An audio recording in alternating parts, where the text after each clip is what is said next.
오늘 이 시간 우리 하나님의 말씀 보겠습니다. 우리 누가복음 5장 17절에서 20절까지의 말씀입니다. 신약성경 누가복음 5장입니다. 신약성경 96페이지쯤에 있습니다. 누가복음 5장 17절부터 20절까지의 말씀입니다.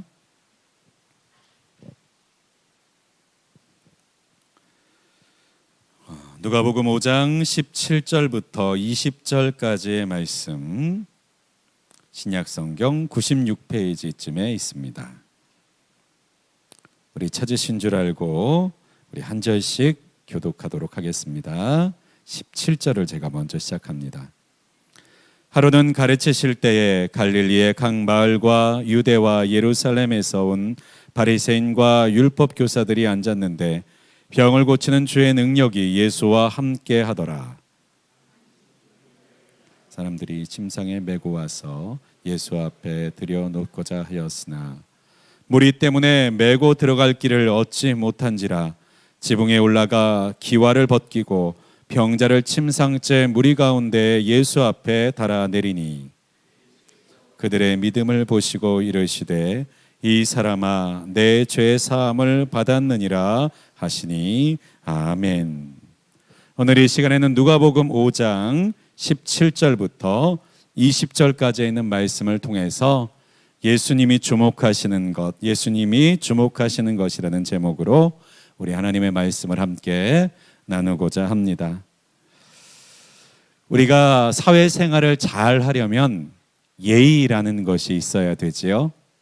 그리고 사람을 대하는 예의 있는 방법, 그리고 사람들의 기분을 상하지 않게 할 수 있는 그 사람들을 상대하는 방법들이 사회생활 가운데서는 굉장히 중요합니다. 왜 그렇습니까? 사람과 사람과의 관계는요, 이성적으로만 있는 것이 아니라 감정적인 문제들이 항상 함께 있기 때문인 것이죠. 우리가 이성적으로는 우리가 생각하고 있는 것이 있어도 감정이 다치고 기분이 나쁘면 그러한 되어질 거래도 되어지지 않을 수도 있고 받을 수 있는 것도 받지 못하게 될 때가 있기 때문에 우리는 언제나 사람을 대할 때 예의 있는 모습으로 무례하지 않은 방법으로 사람들에게 다가가고자 합니다. 특별히 우리가 아쉬운 것이 있을 때는 어떠한가요? 아쉬운 것이 있으면 우리의 몸은 더 굽혀지기 마련이고 더 조심스러워지기 마련입니다. 그런데요, 우리가 사람을 살아가다 보면 이 기분이라는 것, 이 감정이라는 것에 휘둘리는 때도 많이 있는 것 같습니다. 그래서요, 우리가 머리로는 이렇게 해야지라고 생각하는데 감정적으로, 기분적으로 상하게 되면요, 그 머리의 생각대로 따르지 못할 때가 많이 있어요. 자존심이 상하게 되면 우리가 그렇게 하면 안 된다는 걸 알면서도 그렇게 하는 경우가 있죠. 예를 들면 부부간에도 그런 거 있는 것 같습니다. 저도 결혼을 하고 나서 오랜 세월을 통해서 장장 10년의 세월을 통해서 터득한 지혜인데요. 제가 결혼을 하고 나서 이 아내와 이야기를 하다 보면요, 저희 아내는요, 맞는 말을 너무 맞는 것처럼 얘기합니다. 그러다 보면요, 때로는 기분이 나빠요. 여러분, 맞는 말을 들으면요, 기분이 나쁩니다. 올바른 말, 정확한 뼈를 때리는 말을 들으면요, 사람이요, 아 그렇구나 라고 하는 게 아니라요, 기분이 먼저 나빠져요. 기분이 나쁘면 어떻게 합니까? 그 말이 옳다는 것을 머리로는 알고 있는데요, 이게 태도로 받아들여지지가 않는 것이죠. 그러면요, 우리는 아 그렇구나, 고마워 이렇게 얘기하면 참 좋은데 자존심이 자꾸 일어나서 오히려 반대로 하는 거예요. 청개구리처럼요. 그렇습니다. 그래서 우리는요, 날마다 인격적으로, 마음적으로 성숙해져 나아가는 것에 가장 중요한 것이 있다면요, 우리의 기분이 태도가 되지 않는 것입니다. 우리의 자존심이 우리의 반응과 행동이 되지 않는 것이 중요하다는 것이죠. 그럼에도 불구하고 우리는요, 삶을 살아가면서 감정에, 자존심에 휘둘려질 때가 너무나도 많이 있어요. 여러분, 부모 중에서 자녀를 사랑하지 않는 부모가 있겠습니까? 자녀를 향해서 사랑을 베풀고 그들에게 가장 좋은 것을 주고 싶지 않은 부모가 있겠습니까마는요, 부모님들도 잘 보면요, 자녀들에 대한 태도가 일관되지 않다는 것을 볼 수 있습니다. 왜 일관되지 않을까요? 부모님들도 기분이 달라졌기 때문입니다. 기분이 좋을 때는 더없이 너그러운 엄마, 아빠가 되지만요, 기분이 안 좋거나 신경이 거슬리는 일들이 계속해서 쌓여져 갈 때, 때로는 엄마, 아빠가 서로 불편한 관계에 있을 때는요, 자녀들도 몸을 사려야 합니다. 왜냐하면 분명히 자녀를 사랑하시는 부모님들이지만 기분이 나쁘면 다른 태도, 평소와 다른 반응들이 나타날 수 있기 때문이죠. 이처럼 사람의 연약함이라는 것은요, 기분, 자존심, 감정에 있어서 우리가 다른 모습들, 전혀 다른 반응들을 보일 수 있다는 거예요. 그런데요, 예수님은 어떠하신가요? 예수님도 우리와 같은 인격을 가지신 분이십니다. 예수님도 우리와 같은 육신을 입으신 분이셨기 때문에 우리와 똑같은 기분이라는 것이 있으시고 감정이라는 것이 있으십니다. 특별히 예수님은 그 감정에 대해서 얼마나 뜨거우셨던 분이신지 모릅니다. 그래서 아파하는 자들, 그리고 이리저리 영적으로 헤매이는 자들을 보면서는요, 가슴이 찢어지는 듯한 고통을 경험하셨고 장이 끊어지는 것 같은 아픔을 경험하시며 눈물을 흘리며 쏟으셨던 분이 바로 우리 예수님이세요. 감정적이라면 더없이 감정적이신 분이 우리 예수님이기도 하셨다라고 하는 것입니다. 그런데 예수님은요, 감정에만 휘둘려서 하나님의 일을 하셨던 분이 아닙니다.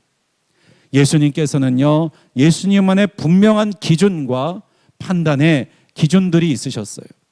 특별히 오늘 본문 가운데 바로 그 예수님이 가장 중요하게 여기셨던 기준이 어떠한 것인지를 우리가 한번 살펴보기를 원합니다.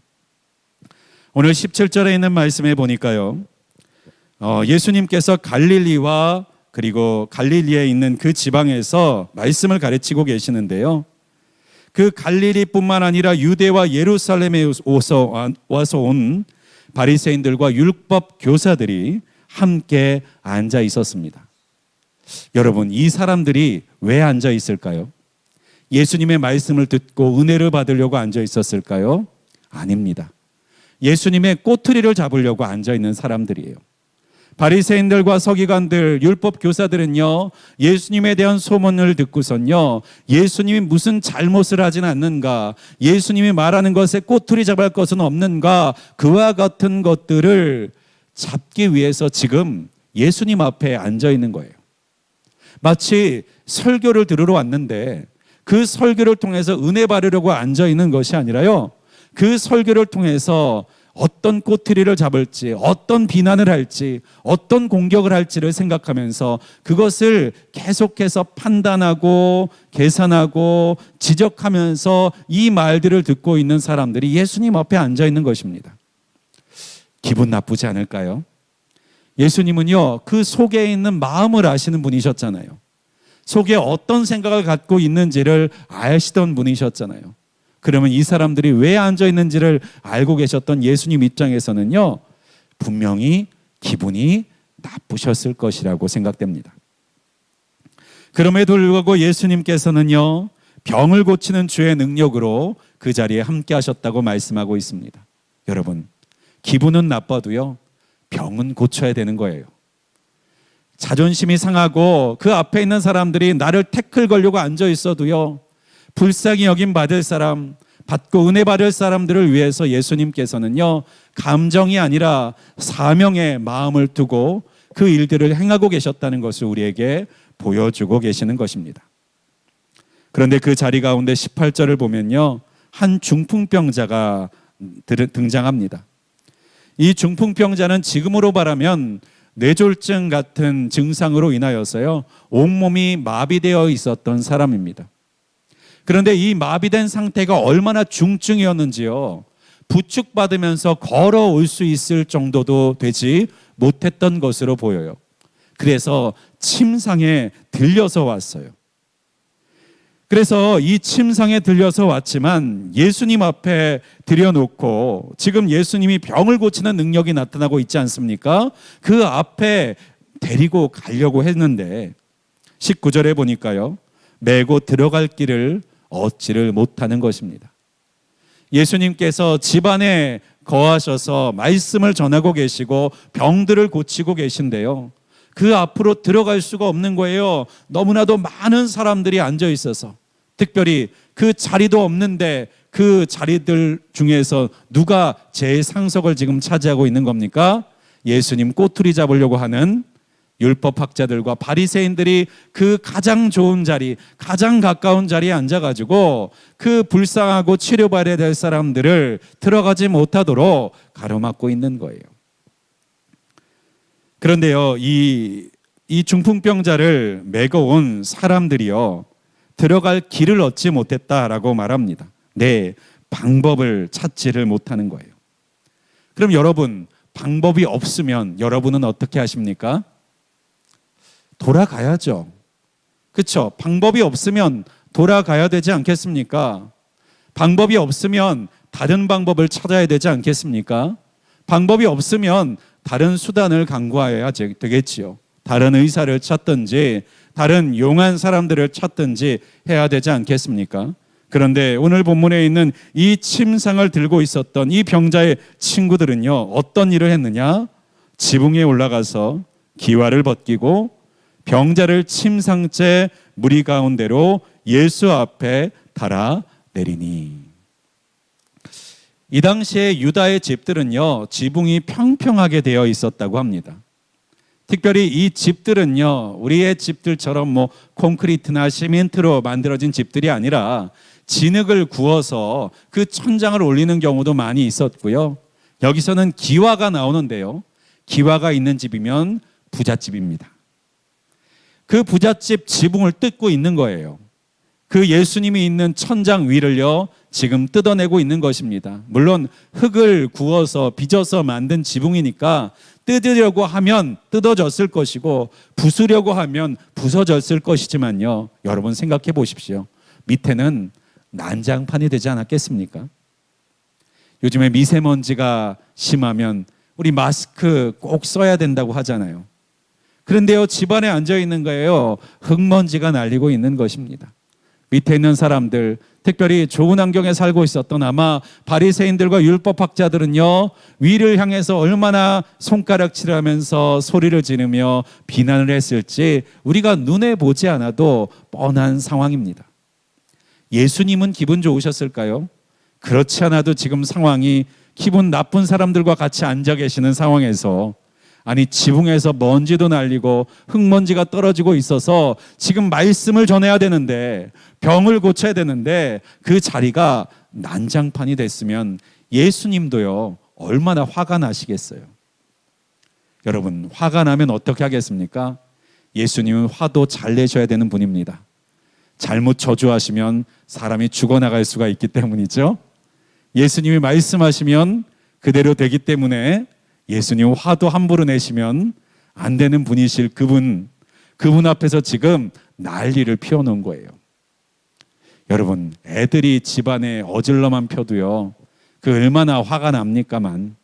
근데 지금 사역하는 자리, 특별히 예배 시간에 만약에 여러분의 자녀들이요, 조용하게 예배를 듣고 설교 말씀을 듣고 있는데 뒤에서 소리를 지르면서 의자를 엎어대면서 뛰어다니고 있다 그러면 여러분 어떤 기분이시겠습니까?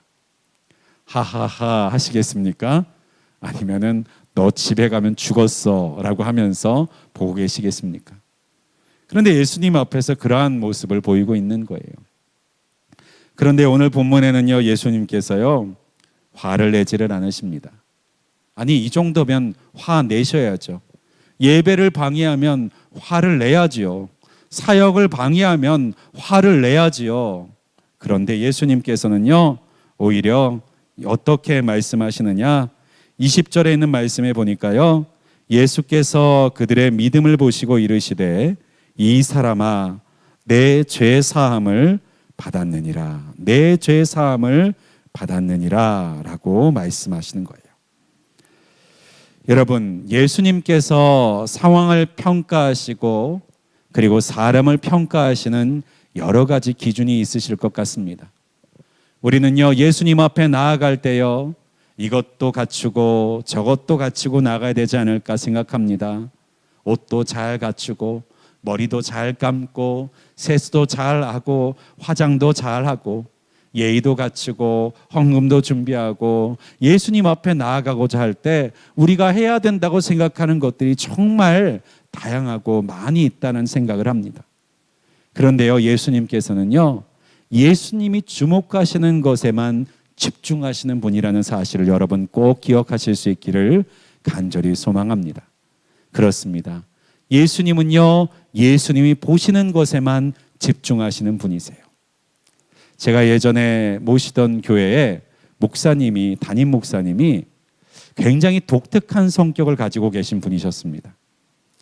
그 목사님은요, 담임 목사님이셨는데 그 목사님은요, 자신만의 논리가 있고요, 자신만의 기준이 있으세요. 그래서요, 그 기준과 그 논리에 맞으면요, 우리가 일반적으로는 설마 그런 걸 하게 하실까라고 생각하시는 것들을 통과시켜 버리세요. 그런데 어떤 때는요, 이 정도는 해줘야지라고 생각하는 부분들을요, 커트시켜 버리세요. 나중에 알았습니다. 이 목사님의 혈액형은 AB형이었습니다. 네, 농담으로 들어주시기 바랍니다. 이해하시기 바랍니다. 혈액형이 성격과 반드시 이어지는 것은 아니죠. 그런데요, 자기만의 기준, 자기만의 그 판단의 선이 있으시던 분이라는 거예요. 예수님도 마찬가지입니다. 예수님께서는요, 우리를 향해서 완벽함을 원하시는 것이 아니세요. 완전한 사람을 원하시는 것이 아니세요. 모든 인격과 삶에 대해서 완벽한 사람이 되라고 예수님께서는 우리에게 말씀하고 계시는 것이 아닙니다. 예수님은 언제나 우리에게 가장 중요한 두 가지를 집중하여 보신다는 거예요. 이 두 가지에 대해서 예수님 앞에 집중되어져 있기 때문에 다른 모든 것들은 가벼운 것, 하찮은 것, 넘어갈 수 있는 것, 포용할 수 있는 것, 그리고 이해할 수 있는 것이 되신다는 것이죠. 그렇다면 이 두 가지가 무엇이냐? 오늘 이야기를 통해서 한번 생각해 보겠습니다. 첫 번째는요, 간절함이라는 것이에요. 간절함. 여러분, 성경에 간절함이라는 것에 대해서 얼마나 많이 말씀하고 계시는지 아십니까? 이 간절함이라는 것이 무엇이냐? 심정과 마음으로 말하면요, 가난함입니다. 내가 가난하고 먹을 것이 없고 궁핍하면요, 우리는요, 예의나 인격을 따지는 것이 아니에요. 우리가 먹을 것이 있고 입을 것이 있을 때는요, 예의라는 것을 찾습니다. 예전에 프랑스 요리를 제가 예전에 먹어본 적은 없지만 그 프랑스 요리를 먹는 방법에 대해서 제가 들어본 적이 있습니다. 그런데요, 지금 기억이 나질 않습니다. 얼마나 복잡한지요. 수저와 스푼과 나이프와 포크부터 시작해서 하나씩이 아니에요. 여러 개입니다. 그것도 음식을 먹을 때마다 다 달라요. 나오는 순서도 또 정해져 있습니다. 먹는 방식도 다 정해져 있습니다. 저는 그 얘기를 들으면서 뭐 이렇게 먹는데 복잡한가라는 생각을 했는데 열심히 외웠거든요. 시험을 봐야 돼서. 근데 지금 기억나지가 않습니다. 여러분, 먹고 살만한 사람이나 순서를 지키는 거지. 지금 당장 배고파서 죽는 사람에게 코스열을 내놓으면요, 순서대로 먹습니까? 아니요. 일단 배가 채워져야지 되는 것 아니겠습니까? 우리가 영적으로 고달프고 배고프고 갈급하면요, 우리요, 하나님 앞에 나아가서 구하는 것에 순서가 있겠습니까? 우리가 기도할 때 순서가 있다고 합니다. 처음에 뭐라고 기도하죠? 하나님 아버지. 그 다음에 처음에 뭐라고 기도합니까? 감사합니다. 그 다음에 용서해 주세요. 그 다음에 도와주세요. 예수님의 이름으로 기도합니다라고 주일학교에서 혹시 배우셨지요? 그런데 우리가 갈급하고 지금 급해서 기도해야 되는 상황에서 이 순서 지키면서 기도하시겠습니까? 아니죠. 하나님 아버지를 찾고 천지 만물을 주관하시고 세상을 운행하시는 거룩하신 하나님을 찾는 게 아니라 우리가 정말 갈급하고 힘들면 뭐부터 찾는 거예요? 살려주세요부터 찾는 거죠. 하나님 살려주세요. 하나님 도와주세요.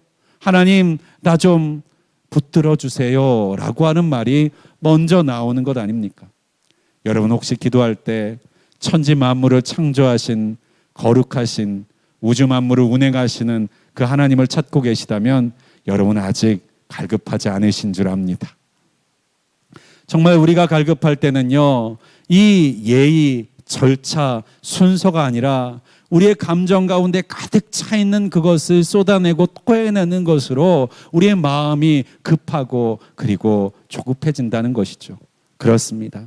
갈급하면요, 방법을 따지는 것이 아니라 그 갈급함을 채워받기 위해서 오직 하나님 앞에 간절하게 나아가는 그 마음 하나만 있다라고 하는 거예요. 여러분, 이 중풍병자들을 들고 왔던 친구들이 예의 없는 사람이었을까요? 예의를 모르는 사람들이었을까요? 배우지 못한 사람들이었을까요? 아니었을 것입니다. 하지만 갈급하니까요. 지금 예수님을 놓치면 영영 이 친구가 회복될 수 있는 방법이 없다. 지금 예수님 앞에 이 친구를 데리고 나가지 못하면 이 친구는 영영 회복되지 못한 채 평생을 이루고 살아야 된다라고 하는 간절한 마음, 갈급한 마음이 있으니까 길이 없는 곳에 길을 만들려고 발버둥을 쳤던 것이죠. 사랑하는 여러분, 우리가 하나님 앞에서 길이 없는 것처럼 보일 때도 있습니다. 응답하지 않는 것처럼 보일 때도 있습니다. 하나님께서 듣지 않으신 것처럼 여겨질 때가 있습니다. 하지만 우리가 갈급하면 어떻게 됩니까? 길이 없으면 길을 찾는 거예요. 하나님께서 들으시지 않는 것처럼 보이면 들으시는 방법을 찾아내는 것이죠. 하나님께서 응답하시지 아니하면 응답하실 수밖에 없도록 매달리는 것이죠. 사랑하는 여러분, 우리는 응답을 받지 못하는 것이 아니라 갈급하지 않은 것입니다. 우리가 하나님께서 우리에게 말씀하여 주시지 않는 것이 아니라 그 말씀을 들을 만큼 우리가 목마르지 않은 것입니다. 목마른 자는 반드시 그 마실 물을 찾아내게 하시고 갈급한 자에게는 반드시 그 갈급함을 채우게 하시는 우리 하나님이시기 때문에 여러분 그 갈급함을 하나님 앞에 나아갈 때 잊지 않으실 수 있기를 주님의 이름으로 간절히 축원드립니다. 또 한 가지는요, 예수님께서는요 믿음을 보셨다라고 하는 거예요. 여러분 때로는 사람들 가운데서는요 일을 저지르고 보는 사람들이 있습니다. 일을 저지르고 보는 사람들이 있어요. 나중에 실패가 되든 망하게 되든 일단 저질러 보는 사람들이 있어요.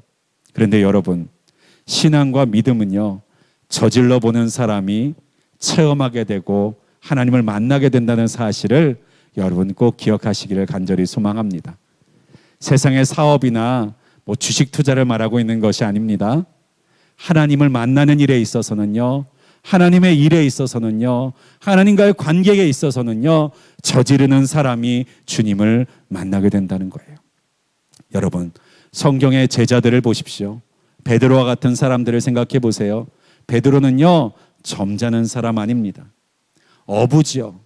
또 거칠게 살아왔던 사람이죠. 이 베드로 같은 사람이 어떻습니까? 얼마나 감정적인 사람이에요. 그러니까 예수님이 사로잡히는 그 밤에요, 그 감정과 그 기분을 이기지 못하고요, 칼을 들어서 그 말고의 귀를 잘라내 버렸던 사람이 바로 베드로 아닙니까? 또 예수님의 그 수제자 그룹 중에 하나였던 야고보와 요한 같은 사람은요, 별명이 뭐였어요? 우레의 아들이었어요. 우레의 아들. 얼마나 성격이 급하고 감정이 앞서는 사람들이었으면 별명이 번개놈입니다. 우레의 아들. 좋은 뜻이니까 우리의 아들이지, 나쁘게 말하면 성격 엄청 급한 놈이라고 하는 뜻이겠죠. 예수님을 가장 가깝게 따라다니는 세 사람이요, 다 성격을 보면요 얌전히 지켜보는 사람이 아니에요. 얌전해 예수님이 뭐 하시나 분석하는 사람이 아니에요. 말이 앞서는 사람이고요, 행동이 앞서는 사람이에요. 그런 사람들을 예수님께서는요 가장 가까운 곳에 두시고 데리고 다니셨던 것을 한번 생각해 보십시오. 그렇습니다. 우리 주님 앞에서 믿음이라는 것은 무엇인가요? 여러분, 믿음은요 다 달라요. 어떤 사람은요, 믿음이 클 수도 있고 믿음이 작을 수도 있습니다. 그런데요, 믿음을 가지고 있지만 믿음을 표현하는 것에 있어서 또 다르다는 사실을 아십니까? 100의 믿음이 있어도요, 표현하는 것이 50밖에 없으면 100의 믿음이 다 드러날 수 없는 거예요. 그런데 50의 믿음밖에 없지만 50의 행동을 하는 사람은요, 100의 믿음을 가진 사람과 차이가 없는 것이죠. 여러분, 혹시 우리는 100의 믿음을 가졌다고 하면서 20, 30의 표현만, 머리만 계속해서 생각하고 이거 해야 되나 말아야 되나, 이 순종해야 되나 말아야 되나, 이 기도, 이 작정해야 되나 말아야 되나, 머릿속으로만 계속 되뇌이면서 실제로는 행동하지 않는 사람입니까? 아니면 내가 받은 것은 10이고 20이고 30밖에 없지만 받은 만큼 그냥 다 쏟아내는 사람입니까? 믿음이라는 것은 무엇입니까? 내가 받은 것을 다 행동으로 쏟아내는 것이 믿음이라는 사실을 여러분 꼭 기억하실 수 있기를 간절히 소망합니다. 예수님이 가장 가까운 곳에 있었던 제자들이 어떤 사람이에요? 들어오기 무섭게 쏟아내는 사람들 아닙니까? 머릿속에 떠오르기 급하게 말로 쏟아내는 사람들 아닙니까? 마음에 감동되기 급하게 그것을 행하고 실천해버리는 사람들이 아닙니까? 여러분, 중풍병자를 이고왔던 친구들도요, 머리로는 누구들 생각하지 않았겠어요? 야, 저 지붕이라도 뜯어서 들어갔으면 좋겠다. 야, 저 지붕이라도 내려서 내가 저 예수님 앞에 갔으면 하는 생각, 그 자리에 있는 사람들 생각 못했을까요? 아니, 생각한 사람들은 의외로 있었을지도 몰라요. 그런데요, 예의나 범절이나 때로는 그 상황이나 분위기나 내 체면이나 내 자존심들 때문에요, 그곳에 나아가지 않고 머리로만 생각하고 있는 사람들은요, 예수님을 만나지 못했잖아요.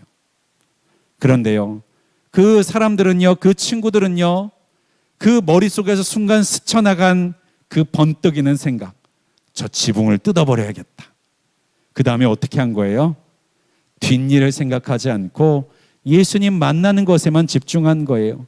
예수님을 만나면 어떻게 되겠지? 예수님 앞에 이 친구를 내려놓으면 어떻게 되겠지? 그 일은 나중에 생각하자. 어떻게 보면은 행동이 앞서는 것처럼 보이는 이 사람들이 예수님 앞에서는요, 가장 믿음 있는 사람이라고 칭찬받고 있었다는 사실을 여러분 분명하게 보실 수 있기를 주님의 이름으로 간절히 축원드립니다. 예전에 그런 얘기가 있었습니다. 순복음 교회를 다니는 사람들과 장로교를 다니는 사람들의 가장 큰 차이가 뭐냐? 순복음, 그 비유가 참 저는 재밌어서 아직도 기억하고 있거든요. 장로교를 다니는 사람들은요, 배운 것이 참 많다는 거예요. 성경 공부도 많이 하고 성경에 대해서도 박식하고 설교 말씀을 통해서 여러 가지 공부들을 통해서 성경을 얼마나 열심히 배워놓는지 모른다는 거예요. 근데 머릿속에 성경에 대한 지식은 가득 차 있는데 그것을 사용하지는 못한다는 거예요. 마치 총알은 많이 있는데 그 총을 제대로 한번 쏴보지 못하는 신앙생활을 한다는 거예요. 그런데요, 물론 이제 순복음교회 다니시는 분들은 좀 이해하고 들어주십시오. 순복음교회가 성경 공부를 안 한다는 얘기가 아닙니다. 그런데요, 순복음교회 다니시는 분들이 왜 그렇게 믿음이 많고 체험을 많이 하느냐? 이 영적인 싸움들 가운데서요, 총알이 없는데도요, 막 총으로 쏘는 것처럼 두두두두두 하고 다닌다는 거예요. 그 실탄이 하나도 들어있지 않은데도요, 믿음으로 그렇게 될 줄 믿습니다 외치고 선포하고 다니니까 그런 일들이 진짜 나타나고 그러한 일들을 정말 체험하는 사건들을 경험하게 된다라고 하는 거예요. 이게 무슨 말입니까?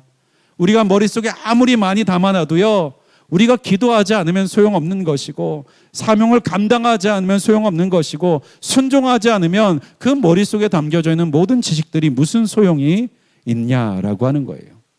여러분, 우리가 복음의 중요성을 아무리 많이 들어도 전도하러 나가지 않으면 그게 무슨 소용입니까?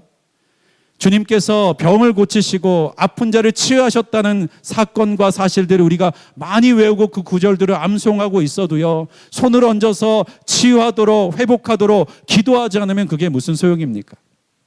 마귀와 사단을 예수의 이름으로 쫓아냈던 예수님의 사건들을 우리가 아무리 기억하고 있어도요, 예수의 이름으로 떠나가라 한마디 말하지 못하고 주저하고만 있다면 그 말씀과 그 사건이 우리와 무슨 상관이 있겠습니까? 그렇습니다. 예수님께서는요, 이 행동하는 이 사람들의 믿음을 기뻐하셨고 중요하게 여기셨다라고 하는 것입니다. 말씀을 정리하고자 합니다.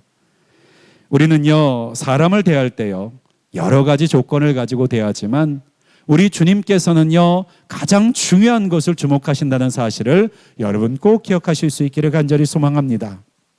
첫 번째가 뭡니까? 간절한 마음. 간절한 마음.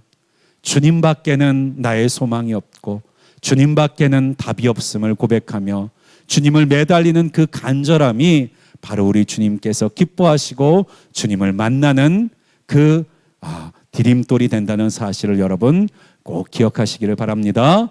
또 한 가지는 무엇입니까? 머릿속에 생각하는 신앙의 지식이 아니라 행동하는 믿음, 그리고 실천하는 믿음, 도전하는 믿음, 그리고 내어 쏟아내고 고백하고 선포하고 기도하는 믿음이 예수 그리스도께서 일하시고 역사하시는 그 역사하심을 보게 하는 통로가 된다는 사실을 여러분 꼭 기억하시기를 바랍니다. 오늘도 우리가 기도하며 이 밤에 나아갈 때에 여러분 간절함으로 나아가시기를 간절히 소망합니다. 되면 좋고 안 되면 어쩔 수 없고, 여러분 이것이 아니라 주님 외에는 우리에게 답이 없습니다. 길이 없습니다. 내가 오늘 주님을 만나야겠습니다. 내가 우리 주님 앞에 서야겠습니다. 우리 주님 앞에 받아야겠습니다. 외칠 수 있는 간절함의 사람들이 되시기를 주님의 이름으로 축복합니다. 또한 우리의 마음으로만 고민하지 마시고 생각으로만 계속해서 되뇌이지 마시고 우리 주님 앞에 행동할 수 있는 자들이 되실 수 있기를 주님의 이름으로 간절히 축원드립니다. 마음에 감동을 주시거든 그 감동대로 행해 보실 수 있기를 간절히 소원합니다. 기도하는 감동을 주셨으면 그 시간이 어떠하든지 그 자리가 어떠하든지 기도해 보실 수 있기를 간절히 소망합니다. 복음을 전할 마음을 주시거든 우리가 그 상황과 상태를 우리가 머릿속으로 개선하지 말고 그 감동을 따라 복음을 전하고 말해 보실 수 있기를 간절히 소망합니다. 그 감동을 따라 선택해 보실 수 있기를 바랍니다.